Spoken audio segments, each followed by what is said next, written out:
I think my first question is, so Security National has a brand new program out that's going to help buyers or potential folks that didn't think they could buy become buyers. Correct. Can you give some light on that? Of course. So the program is called Security National Home, and it's been created in an environment where it's getting harder and harder for consumers to save. Obviously, costs of goods are high, everything is more expensive. So we have a lot of people that can afford the payment, but it's getting harder and harder to save the down payment. And most of your down payment assistance programs at the state level have income limits that can disqualify people that make a good wage. So what we've done is we created a program, Security National Home, and it does not have an income limit. So it's based on FHA financing, and you can get up to a 5% assistance. We will do this loan for someone down all the way down to a 580 credit score, and there is no income limit.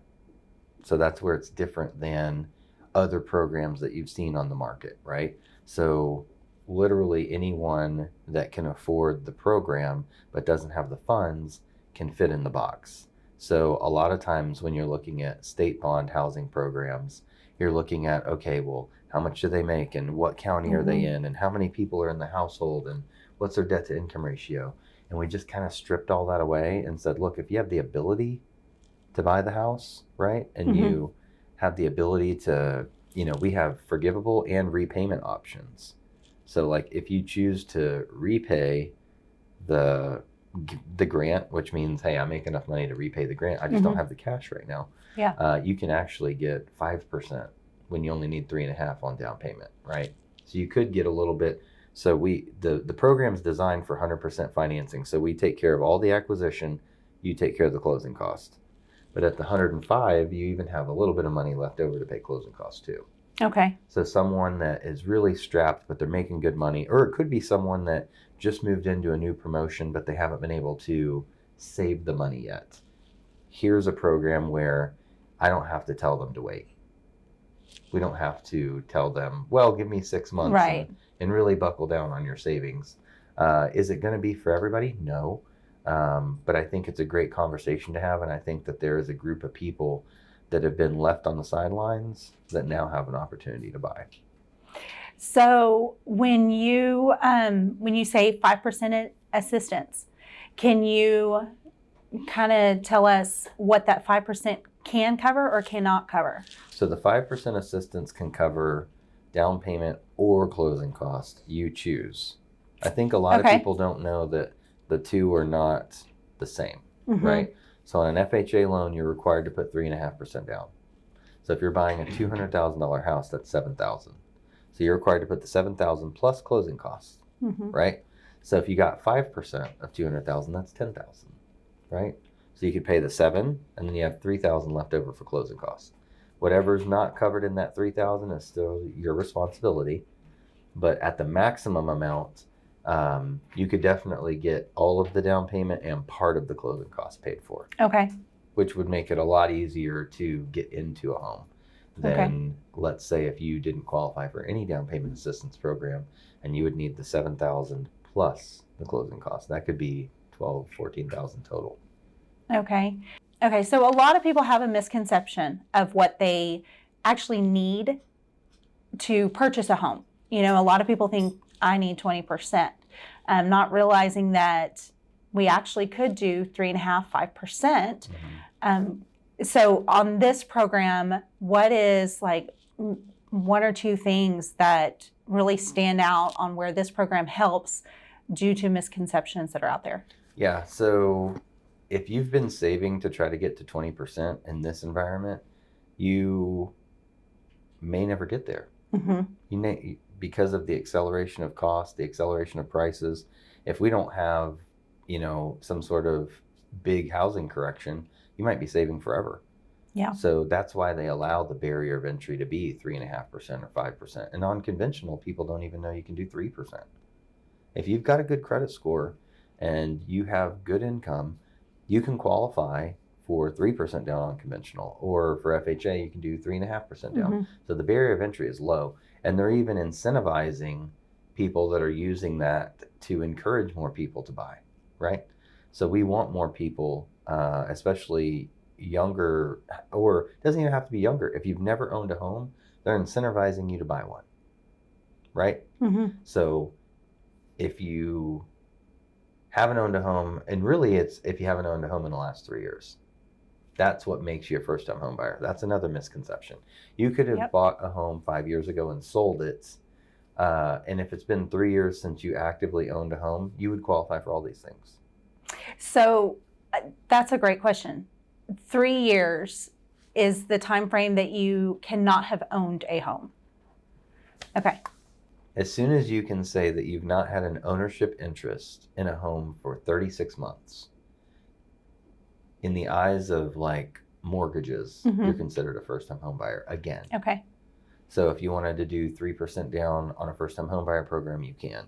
If you wanted to use, for instance, TDHCA, which is one of the Texas housing bond programs, they have special pricing for first-time home buyers. So you would qualify again for those things. And I think some people think, well, I'm not going to try because I owned a home before, so I already used my Right. first-time home buyer. That's not true. People also think FHA is only for first-time home buyers. So they're like, I know it's easier to qualify, but I've owned a home in the past. FHA is for anyone. And I think these are just things that, people that aren't in the business and they don't, you and I do this for a living. So we see lots of transactions. But the average person is going to buy 3 to 6 homes in their whole life. So if it's been 5, 6, 8 years since they bought a home, the one thing constant about our industry is change. They only know what happened 6, 7 years ago when they bought. They have no idea what today's mortgage or real estate, contracts and programs are like. It's constantly evolving. It's always changing. Most of it is because it's necessary to have change and to be able to keep up with the capacity or even the market or the circumstances. Things are so much more expensive now. Housing prices are so much higher than they used to be. You have to be creative to solve for problems.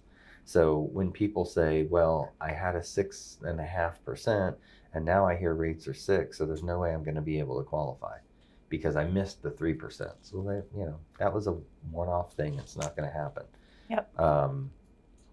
Rates are going to come back a little bit. I think we'll get in the 5s soon. May 10th is going to be a big date. But if you're waiting for rates to just correct just a little bit, you got to be ready now. You got to apply right now because your pre-qualification, your credit reports are good for 4 months. Your pre-qualifications are good for 2 months. If you're not applying now, I would say you're behind. Because when rates go down and more homes hit the market and then you apply, you're going to miss the best possible time to make offers. Because the people that are already approved, when rates go back down and more houses hit the market, they're going to win. Yeah. They're going to win the most. So they're just like ready to go. Of course, but it's just like anything else. There's no better time to start than today. You can't go back and start yesterday. So if you're even considering buying a home this summer, you have to apply immediately. You just have to. It's the only way to put yourself in the driver's seat. If not, you are literally trying to have you ever tried to merge into a lane with 900 cars going this way? That's what this housing market's going to feel like if you're not completely ready to go when rates go down. Yeah, like driving on I-10. 100%. Yeah. Yeah. One last question on the Security National Home Program. What are the maybe 3 basic requirements that are needed for that? Yeah. So if they have any type of verification of rent, right, they can go to whatever debt to income ratio will approve, right? So we don't really worry about that. What we really worry about is 3 things. We're looking for the people that can't go to another program because of income limits. Lots of other programs will cap them on that. Can't go to another program because of purchase price limits. We'll go to the max FHA. Or can't qualify for another program because most of them start at 620 credit score. And we start at a 580 credit score.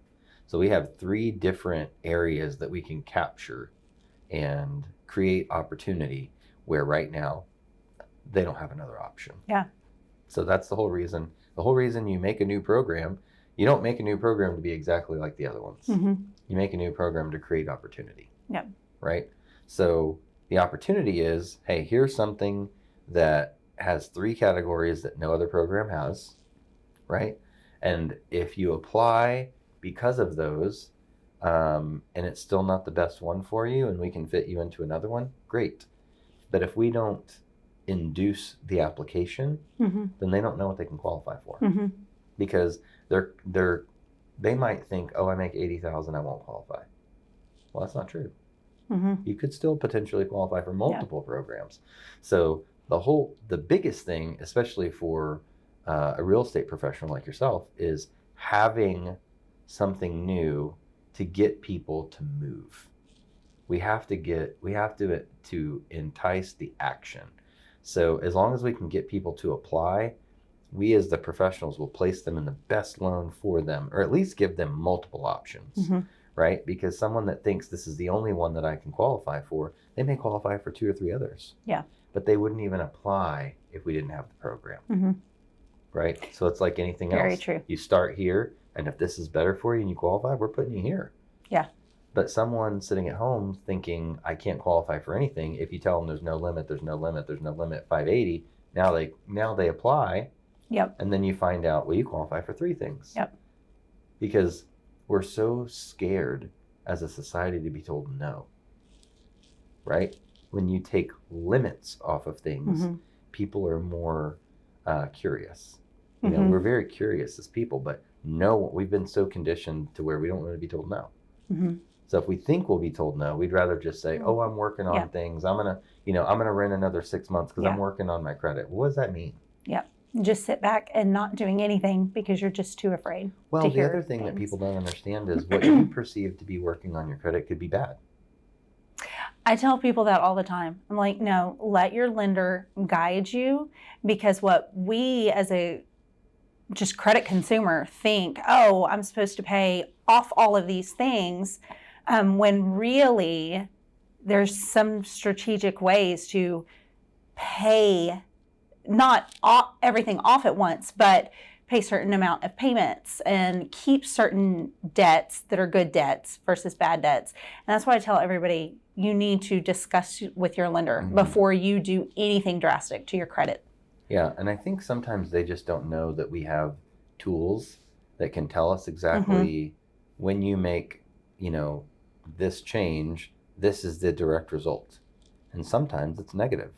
Yes. So I'll have conversations with people where they're like, I'm just going to pay off my collections and then I'll come back to you. And I'm like, please don't. Yeah. Like, that's probably not the way to get your credit score up. Mm-hmm. You probably have a credit card that you qualified for with a $300 balance that you have maxed out. Mm-hmm. And so for $300, you could be a homeowner instead of settling like 6 collections. Mm-hmm. Don't do that. But it's a misconception because no one talks about it. No one teaches it. It's not common practice for people to, really dig into their credit, which is so important. It's like, especially we live in a credit society, Mm-hmm. right? We don't pay cash for everything. Right. We just don't. Mm-mm. We don't pay cash for our cars. We don't pay cash for our vacations. Mm-hmm. We don't pay cash for our homes. All these things require credit. And it's one of those things that you have to work hard to keep it high because they will wreck it if Mm-hmm. you start paying late or have collections, right? Yep. They're very quick to lower your score. Yep. They're very slow to raise it back. Right. So showing people and giving them a path and letting them know, like, we as a lender are not the people that are going to tell you no. We're the people that are going to tell you how. So if you're afraid to be told no, we're your people, Yep. right? Yeah. Because we don't tell people no. We tell them how. We tell them this is what you need to do. If you're vigilant and you do it, you can be a homeowner. If this is a life goal of yours to own your own home and build wealth through real estate, do these things. And usually within 2 or 3 months, you figure out just how serious they are. Because they either do it or they're just not going to do it. Yeah. Right? Yep. But at least you didn't tell them no. And it's good to have a place for them to go, to have a plan. And that's exactly what y'all do. Yeah. I never want to tell them no. Yeah. Ever. Made me think of another question as you talked about debt and, paying things off. What is the biggest misconception of medical debt? I think the biggest misconception with medical debt is that it matters when buying a home. It just doesn't matter. Okay.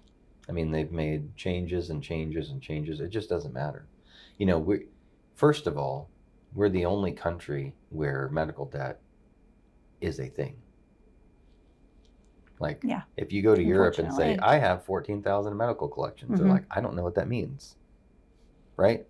Mhm. Now, we live in a free market capitalistic system, which is fine, but we're the only country that has that. Mhm. Right? So what we've found over time is that we're not going to let a system that, the billing and everything is so crazy and the insurance companies are so crazy. We're not going to let that affect people. Like, if you don't have great insurance and you get in a car wreck, you should get cared for, Mhm. right? And if that ends up being a medical collection, that shouldn't stop you from buying a home. We've fixed all that. So I think the misconception is that it matters at all. It does Good. not matter at all. Good. Now, if you let your car go, that matters, right? Yeah. We got to work on 100%. that. But if you, needed health care and you received care and couldn't pay for it and received a collection for it, that's not going to stop you from buying a home. Ever. That's really good to know. So I ask a lot of people this question because most of the people that I interview, real estate is second career, right? Mhm. So tell me a little bit about your first career and how that carried over to this. Okay. So I actually had my license 20 years ago. Okay. Hung it up.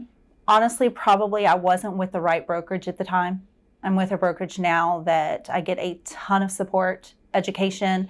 If I have a question, it's there. Because it doesn't matter how seasoned an agent is, you're going to have questions because everything is different. Every transaction is different. But when I kind of hung up my license, I went into just the dimension of being a mom and ended up working within my church and in ministry for years.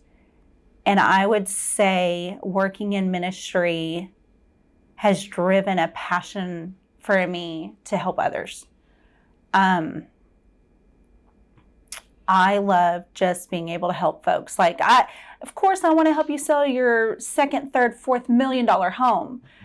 But I love helping first-time home buyers that have absolutely never purchased, that have no clue what's happening, just walking through that process with them.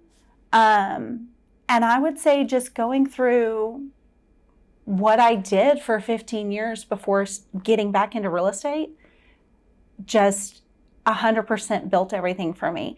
Running events, guiding volunteers on how to get systems in place,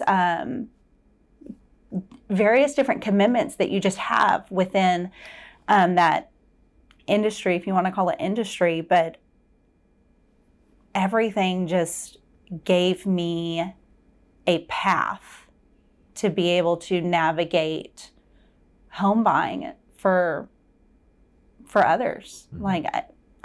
Mm-hmm. You have to be organized. Yeah. But you have to care. 100%. Genuinely care.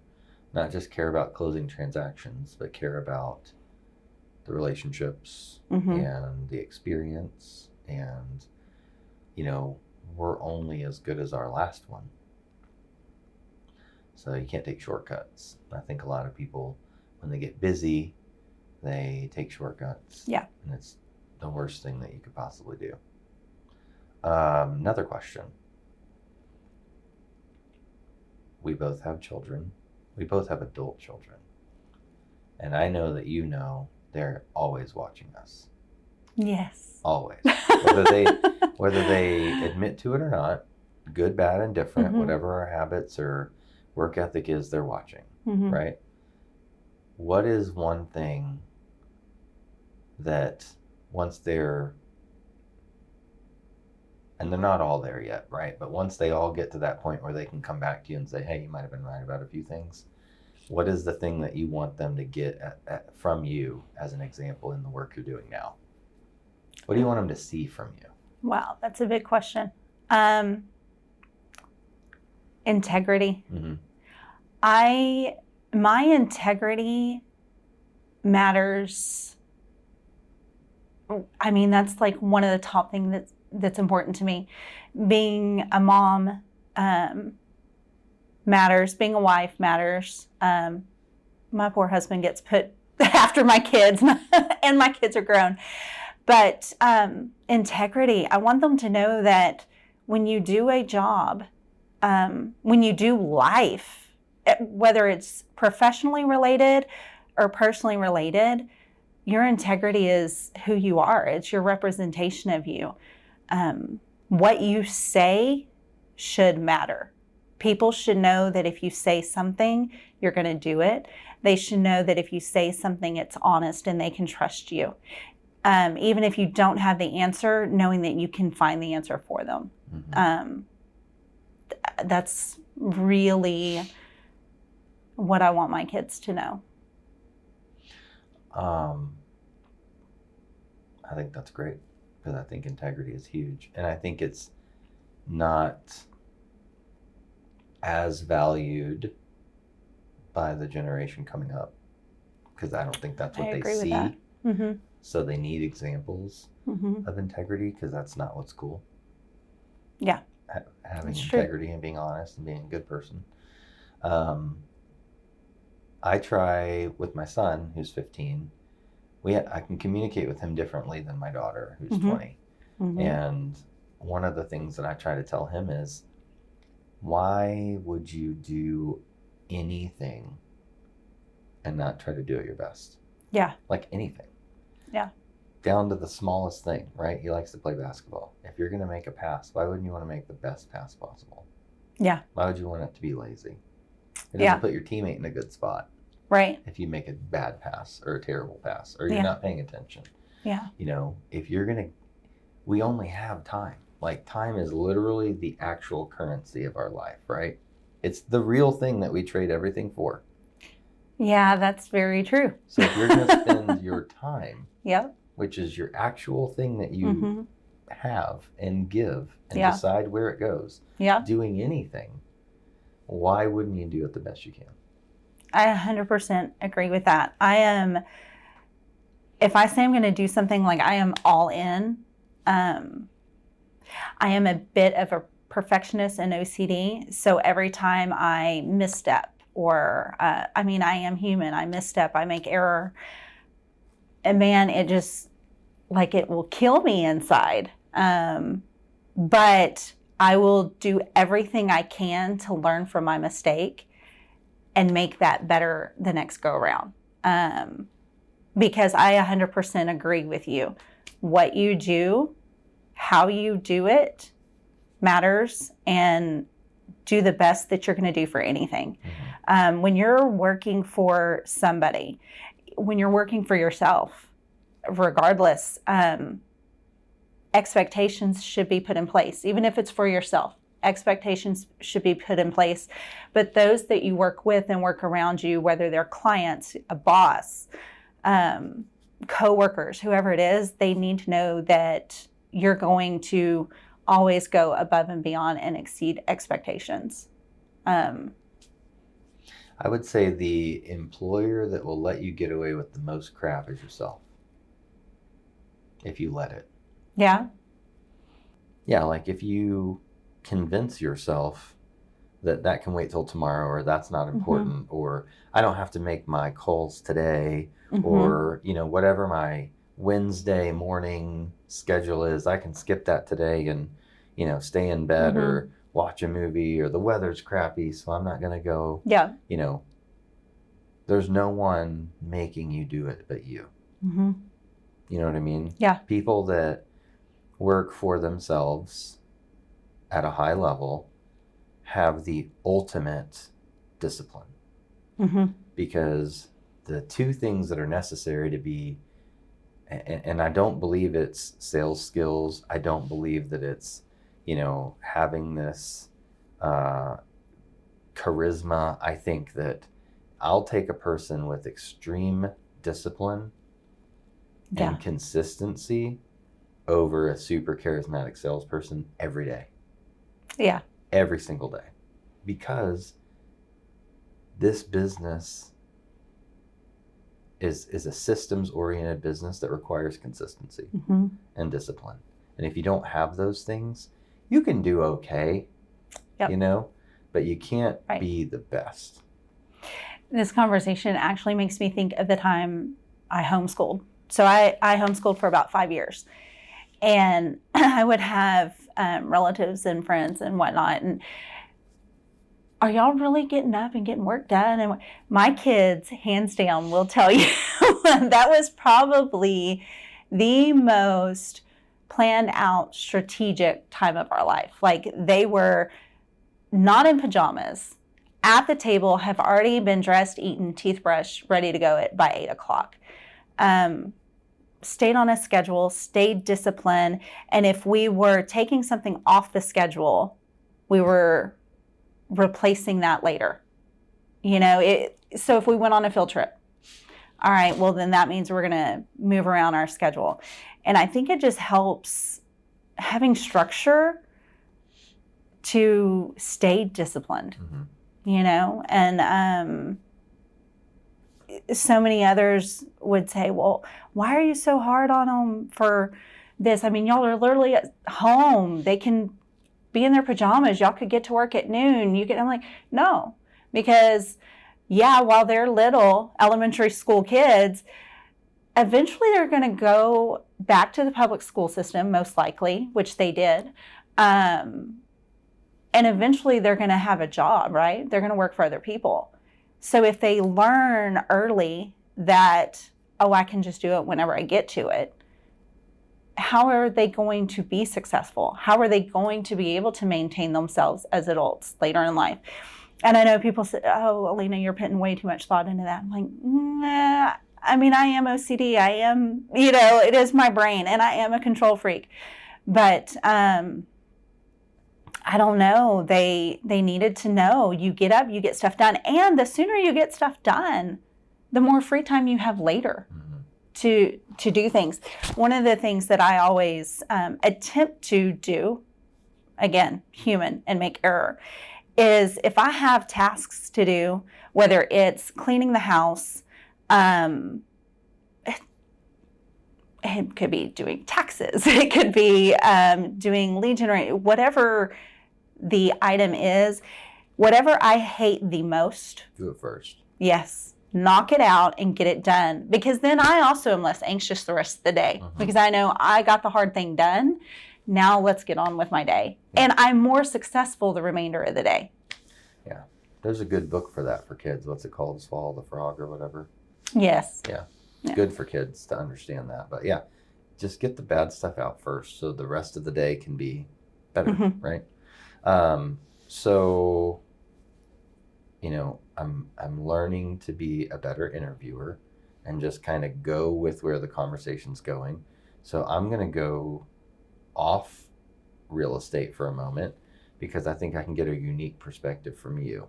Okay. So as someone that's homeschooled and then you integrated them back to public, was that always like a high school thing? Like when did they go back? Or was it like a time they all went back? So I actually pulled my daughter out of school in first grade, and then we homeschooled for 5 years. I just felt like our location at the time, the education she needed, we were going to have to be doing extra school when she got out. So it wasn't in my mind at the time set for at this certain time, at this certain place, they're going back in. It was a matter of when trajectory changed for us. Sure. My son started having just more struggles. And in the process of it, we were trying to figure out what is it that's missing, because my daughter's older, so I had already been a couple years ahead with her. I was like, well, we went through it the first time. There's something, I'm not the right teacher for him, or something's happening. Lo and behold, we went through some testing, and it was found that he had dyslexia. And it was at that moment that I realized I'm not equipped to teach him well. Sure. Like, I need outside resources. So we did some outside resources and then slowly transitioned. They did a year in private school and then a year in public school. Now, the whole time they were homeschooled, we were still in tons of sports, tons of activities. So it wasn't a matter of homeschooled in a box, so to speak, where they weren't with people. Yeah. I mean, we were extremely active, constantly on the go. It was just a matter of the education transition that we did. Okay, let me ask you a different question. So being someone that has had the classroom at home Mm-hmm. and had the classroom publicly or even in private Mhm. school, something I saw that I thought was kind of profound was a video where they showed, here's a car 100 years ago, here's a car today. Mm-hmm. You know what I mean? Mm-hmm. Here is an airplane 100 years ago. Here's an airplane today. Here's a computer 50 years ago. Here's a computer today. Then it says, here's a classroom Mm-hmm. 100 years ago. Here's a classroom today. Mm-hmm. Would you agree that we are behind Mm-hmm. in innovation when it comes to education? Because for a world that has the entire knowledge Yes. of everything ever recorded in 1 second, Mm-hmm. we still sit in rooms with whiteboards and chalkboards Mm-hmm. and I know that once they get to junior high, they get a laptop, they get a few other Mhm. things, but I just think that in order for us as a society to keep having advancements, we have to be able to teach that way too. Mm-hmm. And I'm not an educator, so I don't knock anyone that is an educator. I just think the system doesn't do a good job of auditing itself and saying, how can we be better? You know Yeah. what I mean? I think we look at these standardized tests too hard. I And- 100% agree with that. And I think that there's just probably improvements that even the educators would get behind. I Mhm. think if you asked all the educators inside of your district, like, what could we do different? Like, really different. Not like, oh, we're going to go to 4-day week, which a lot Yeah. of districts are going to that Yeah. across Texas, 4-day school week. Mm-hmm. Not something like that, but like, how can we be more innovative in the classroom to where instead of like kids, DMing each other while you're Mhm. going through your lesson plan, they're engaged. Mm-hmm. You know what I mean? Like we've Yeah. trained our kids have been trained to have, 30 to 60 second attention spans. How do Right. you keep their attention? Yeah. Can the lesson be Yeah. up there and you're putting a problem and then they all answer it on their tablet? Mm-hmm. And then whoever gets it the fastest pops up as the winner Yeah. or something. Like using the Kahoot. Something Whatever. something Can you simple as do that. something Mm-hmm. where everybody has to, and maybe they get a grade on their participation, Mhm. right? If someone doesn't write any of the answers that day, they got a 0. Yeah. Whatever. So they know I got to participate, but Mhm. there's also incentives to do it well, Yeah. right? So I just think that and that's easy technology. Mm-hmm. Yeah. And I just We've think, got so much easy I access just think we to have it. to do it. I think Mhm. if we don't do it, we're not creating engineers.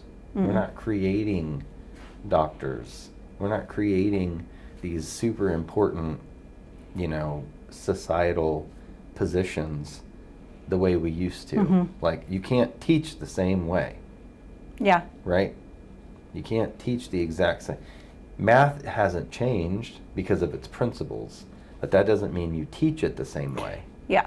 Does that make sense? Getting the math that they're learning today, I just can't even. The just the structure of it. Well, what I mean is like math and science don't change. Right. They have laws, they have principles, they're always going to be that way. 2 plus 2 is 4, Mm-hmm. period. When you're doing chemistry, it's all the same way. Mm-hmm. You know, electrons, protons, they bond the same way. You can do experiments. Physics is incredible because you can know exactly how much force for this weighted ball will stop it before it falls off the table. Those things are cool, right? But how do we show them how cool it can be, right? How do we get more innovative to where they're like, okay, instead of calling it math, you know, you're applying it to life. Mm-hmm. You know, like I understand now why I need this. I understand why chemistry is important. I understand why physics is important. Mm-hmm. Because for what our future requires, I believe, as a civilization, we're not educating to that level. And it has nothing to do with the teachers, because I think teachers are underpaid, underappreciated. Oh, yeah. 100%. Yes. And I think their ideas are not listened to. I completely agree with that. Because we have such a standardization of, you know, the acumen that we give to students. Well, and teachers sometimes things are just kind of thrown at them, unfortunately, and it's just a sink or swim issue. And they work so much. And they do. So thinking of for teachers and them not getting the support and maybe even the training that could be provided to them to help keep up with technology and the way things are going. And for our kids, like you were mentioning, are very much trained this day and age, all of us are, that you've got 15, 20 seconds to keep our attention. And if you don't have our attention, we're moving on. So to take a classroom full of kids, an oversized classroom, give them to a teacher, and then have that teacher, I mean, one of their main priorities is how can they excel these kids for state testing? Not the actual education that they need behind them. Just teaching them to pass an exam is a lot of what kids are taught early on. It literally just how you fill in a bubble answer, how you circle it in and fill it in, how you do this, how you do that. And the teachers, sometimes I feel like this day and age aren't even getting to fully teach these children because they're having to they're having to stay within they're having to stay within the lane. Yeah. Like there are people, and imagine, I mean, again, not an educator, but imagine coming out of school with your degree, excited about getting in the classroom, and then figuring out how big the training wheels are that they leave on you. Like, oh, you can't really do that, and you can't really do this, and, you know, over time, that's going to wear you down to where, you know, you feel like, well, I can't do this, or I can't make change. You know, I think that we just think about education wrong. I'm just saying, like, are we teaching someone to, as a 7th grade science teacher, right? Are we truly grooming the next set of engineers that are going to, like, do interstellar travel? Like, do we think about it that way, or do we think about STAR test? STAR test. Right. Yeah, these kids still have imagination in them, and I think that we're stifling their imagination. We're going to strip it out. Oh yeah, 100%. I mean, even thinking of, and technology is great, right? We're getting this, we're getting social media, we're getting to connect with people that we otherwise wouldn't connect with. So there's a ton of aspect to it, but 100% losing certain imagination. Just even Legos being in a classroom, that's, you know, a non-existent for a lot of spaces. Teaching kids how to write. They're on computers now. Like, aging myself big time, but I took a typewriting class. They don't even have that. Like, you skipped way beyond that because by the time they're 3, they already know how to open a tablet, your iPhone and plug in a number and move on. They don't understand it, but they know how to do it. And I think our kids are unfortunately getting a huge miss of certain things. My kids are of the generation that's just above the ones that went a time frame without learning how to write in cursive. So they've got friends that don't write in cursive. When my kids transitioned into public school, that was our biggest issue we had. My kids were told by their teachers they had to stop. They could not write in cursive anymore. It's not like the teacher can't Which read it. the teacher can, but the kids could not. So when they would change work, they were constantly getting everything marked wrong. So my kids were bringing home failing papers. I'm like, the answers are right. What is the problem? Well, the kids couldn't read it. They thought it was scribble. And I was like, and my kids, because that was one of the things we fought and cried many tears over. They had beautiful handwriting. But to look at their handwriting now, it's like, no, it's because they quit writing that way. Yeah.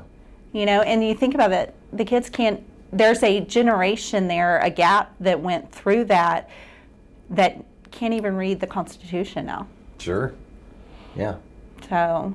Yeah, we the people can't even read it. Yeah. So I'll give you one more thought, because I think the education part's important. And I have family that are educators. And I do feel like they're probably handcuffed, right? Yeah.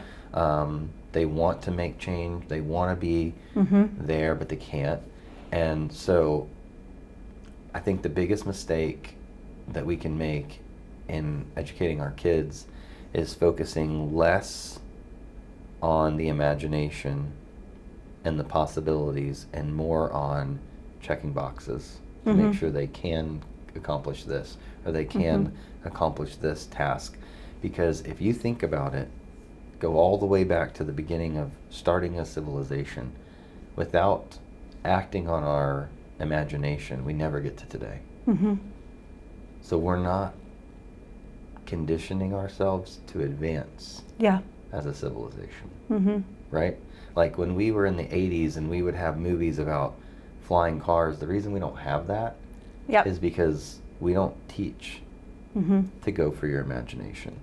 We are not accelerating technology at the level that we are, and the ones that do have it and the ones that do execute on imagination, they make all the money. And then people get mad at them. But all they're doing is going after an unbridled fire that they have and applying what they learned to their imagination. And I just think that, like, we're, you know, if you want even just the United States, if you want us to still be the greatest country in the world, then you have to get back to indulging the imagination of our youth. Because without that, how are we gonna grow? And let them be kids so they can have imagination. Like we've talked before, I'm a very structured. When I homeschooled, it was structured, but they were kids. They got to be kids too. They weren't pushed into adulthood so rapid, so quick. I feel like in our society today, kids don't get to embrace their imagination. They don't get free play in the realm of, even if it's them playing with My Little Ponies or Barbies or Legos or cars, and kids just don't play with those things as much in this day and age, and not grasping building their imagination. Like you're saying, I don't know that makes, how I'm trying to say that makes sense, but I think our kids' imagination is 100% stifled this day and age. It's definitely not nurtured. No. And I think that's where we have to take a second look. It's definitely not nurtured. Like, you know, if a 4-year-old comes in and says, you know, look, Daddy, I'm a dinosaur. You're like, you're not a dinosaur. Why can't they be a dinosaur? Why can't they? What does it hurt you? To be like, well, what kind of dinosaur are you? Maybe they want to be a paleontologist. And you're not a dinosaur, so now what are they going to do? You know what I mean? We totally don't give agree them with that. We just don't give them that. And we don't give them that in school either. And I'm not saying you have to indulge their everything thing, because then you can go off. Oh the yeah, deep end. absolutely not. Yeah, But ask, restrictions. But, But like, if what would it hurt as a physics teacher to be like, what could you use this for, or what do you use every day that this applies to? What are you interested in doing maybe later in life that would use this? And finding out. Physics is in everything. It's in everything. All motion, all energy, all everything. And that's just one example. I think we're so focused on checking boxes and moving them on so that they can just go check into a job and I check these boxes, so I know how to do these things. So And put me in front of the computer and I can do the work. And it's checking the boxes at a minimal. Yeah, but what it does is it creates workers. Yeah. Right? Yeah. It creates workers. It doesn't create leaders. Right. Yep. 100%. It creates the beginning of trading your time for a check in a job that you may or may not like, and until you wake up and realize that there's an alternative, right? And you have to make sacrifices for that alternative now, because this is what I've been pushed into. Some people just succumb to it. Yep. For their entire career, and they'll work 80% of their life to retire for 15 if they get there. Yeah. And I think that we shouldn't be training people to just be workers. I think, especially in a time where almost anyone can be an entrepreneur. Why aren't we training more leaders? Yeah. Why are we training workers? Yeah. Doesn't make sense. Yeah, the STAR test, thinking of the STAR test to what you're saying, that literally training them the bare minimal just to pass an exam instead of allowing creativity and more deeper education. Not just, okay, this is how you check this box. Now let's move on to the next thing. Well, okay, you check the box, but what can make that box better? Yeah. Like, how can we expand that? How can we grow that and really drive into, I mean, you never know what child you're teaching, what they're fully capable of without listening and watching and letting them have, like you're saying, imagination. You're going to put all these kids in a box that, like you're saying, will only be workers, will not expand. Or they want that instant gratification because that's what society's taught, that they don't know how to work hard to get anywhere at this point. Yeah, because what they do is they settle for, I get a check on Friday. And that's as instant as it can be. I come in, I put in my work, I get a check on Friday. Yep. And I think they just should be told at an early age that they have options. And that they don't have to do that.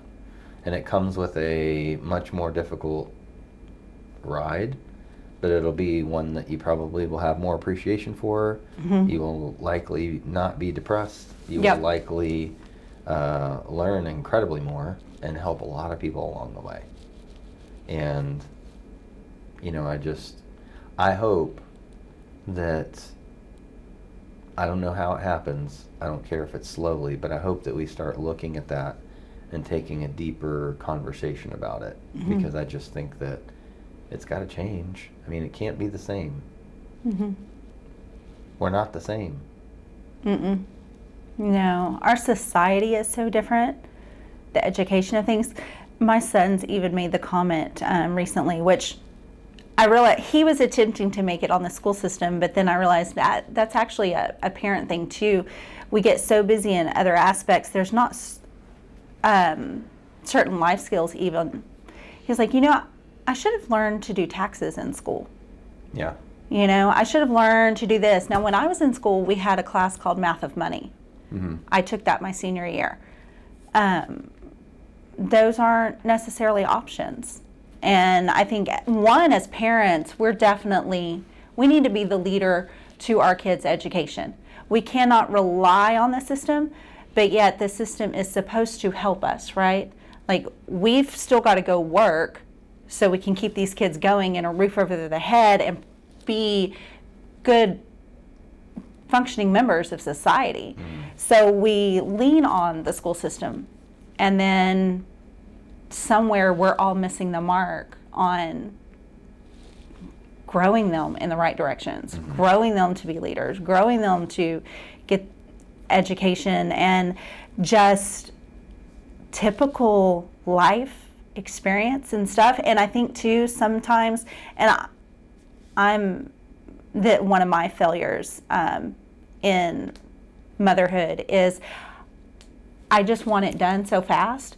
I will tend to do certain things without stopping to teach them and say, okay, this is how this is done, because I'm like, I need to go and get all this done. And that becomes, a restriction on our kids. How can we expect the generation to produce and do anything positive if the system or the parents or whatever isn't teaching them? And if society is just okay with allowing people to be mediocre and not expanding a strive for better, then this is what we get. Well, I don't like it. I think one of the easiest ways you can teach your kids simple little lessons is maybe when they're 7, every time you give them dessert, just take 20% of it back. Yeah.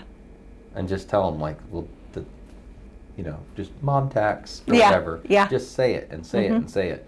And then eventually they understand, like, this is part of life, right? Yeah. And that's one. Also, I think one that I didn't do a great job with my daughter, but I'm trying to teach my son more, is like in all circumstances, when there's an exchange of money, there's an expectation. Period. Yeah. If I give you $20, it's because I expect you to do X, Y, Z with the $20. Or I gave it to you because I expected you to do something. So anytime there's an exchange of money, there's an expectation. So you can never accept money and not expect the person to have expectations of you. Yeah. And it's not control. It's not trying to tell you what to do. It's you accepted the money. So now you have to accept the expectations. If not, give the money back. Yep. And do it on your own. Yeah. And then you have no expectations. I think that's a tough one for kids. Yeah. Like anytime there's an exchange of money, there's an expectation. Also.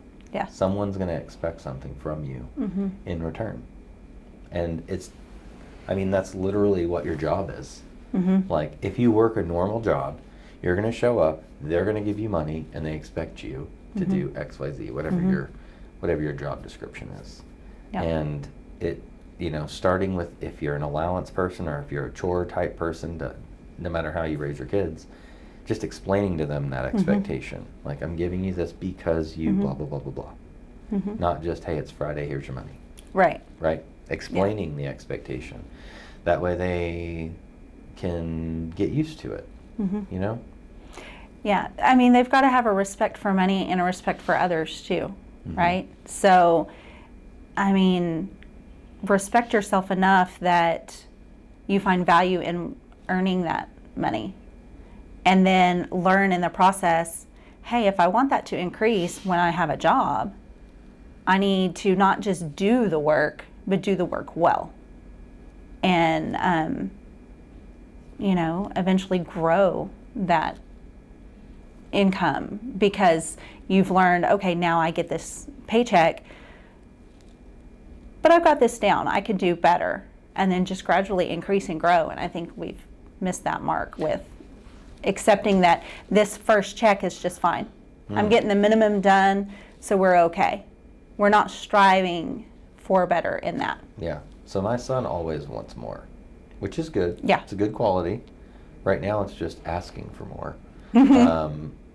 But I hope to be able to teach him, like, when you have a job, if he ends up working for someone, when you decide that you are needing to be paid more for what you do, you need to make sure that you are doing it at a better level Yep. than everyone else Yep. that's doing your job.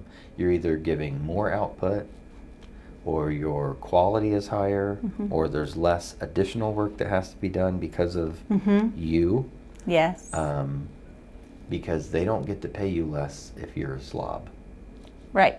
And they don't get to pay you less if you get that raise Mhm. and then regress. Mhm. What they end up doing is firing you. Yep. Right? Yep. So you don't have employers that say, hey, I'm going to pay you every day based on how you did today. I think if we did that, people would work a lot harder. Might and be a nice probably- change to and the economy. probably take a little bit more pride in their work if you just said, hey, at the end of every day, Mhm. I'm going to just assess how you did today, Mhm. and that'll be your pay for today. Yep. You know? Yeah. I think people would work differently.